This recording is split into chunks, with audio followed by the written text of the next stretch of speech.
nga na nagmala concert si Bel Mariano, napakaraming tao ang dumalo. Talagang single lady ang kanyang kinanta at sumayaw pa nga eto. Grabe, hindi talaga papakabog lagi si Bel Mariano. Araw-araw may natututunan. Present nga ang pinsan ni Donnie na si RJ De La Fuente. Sabi nga niya, Miss ya Belinda. Mukhang nandito rin si Donnie Pangilinan dahil mukhang siya ang susundo kay Bel. Dahil nandito ang kanyang pinsan. Grabe.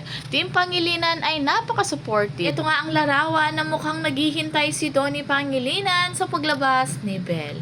Hindi man natin nahagip sa camera na magkasama ang dalawa, panigurado yan ay susunduin niya at hihintayin niya. Dahil alam niya na pagod ang kanyang girlfriend. Sabi, saan ka pa makakakita ng ganyan na lalaki? Sabi nga ni Shubi, dahil crush na crush niya nga si Donnie Pangilinan, ay naghanap siya ng tall, dark, handsome na kamukhang kamukha ni Donnie. At yun na nga ang kasama ngayon ni Shubi na si Anthony. Sabi nga, kung si Shubi ay naghanap ng Donnie, baka si Anthony ay naghanap ng isang Bel Mariano. Dahil talagang match na match ang dalawa.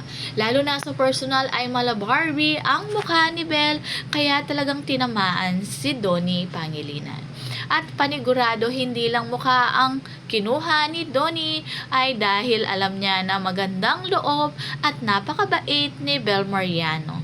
At lalo na ang kanyang puso dahil matulungin siya sa mga taong nangangailangan. Ready siya laging tumulong.